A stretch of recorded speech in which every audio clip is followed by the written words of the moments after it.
How's it going, bro? So, I've already uploaded a video on this, but I have a few thoughts I want to add to it, as well as there was about 10 seconds on the other video where I wasn't fully happy with the audio quality, so this is a fresh, updated version. But yes, this is chapter 3 of The Way of the Superior Man. Live as if your father were dead. Now, there are two ways you can view this chapter. David Ader's approach was it seems to me as though he had a restrictive father growing up, and his advice was to do something every day that your father wouldn't allow.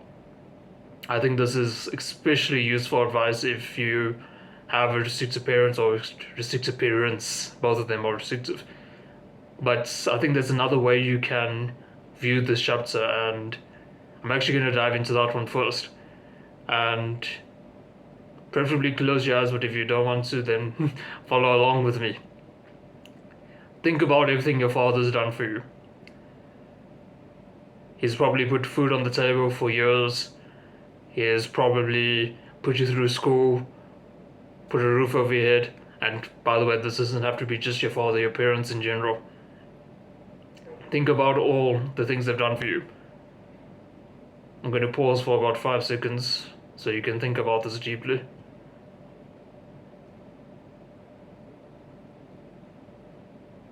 Now, I'm pretty sure you feel some sense of gratitude for them. Even if your relationship with them isn't great, I would hope that you at least feel some gratitude for all they've done for you.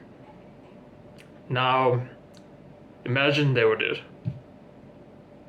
Yeah, it doesn't feel great, does it? So, for me, it's a matter of appreciating them while they are around.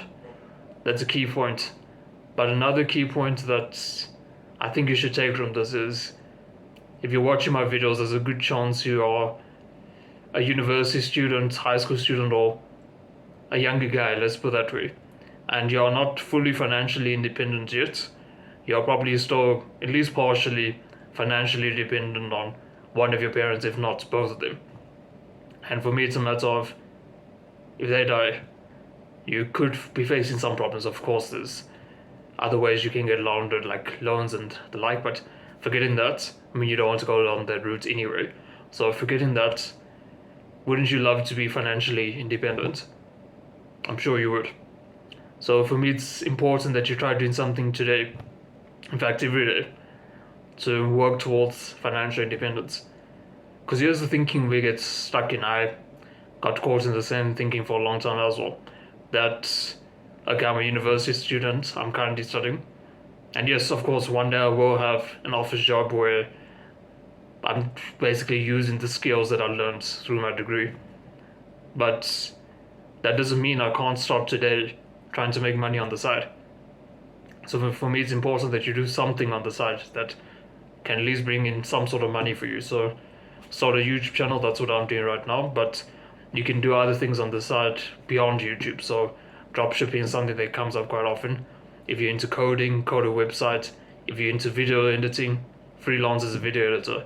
You can do a lot of things on the side that might not give you complete financial independence today, but it can work you up towards that point.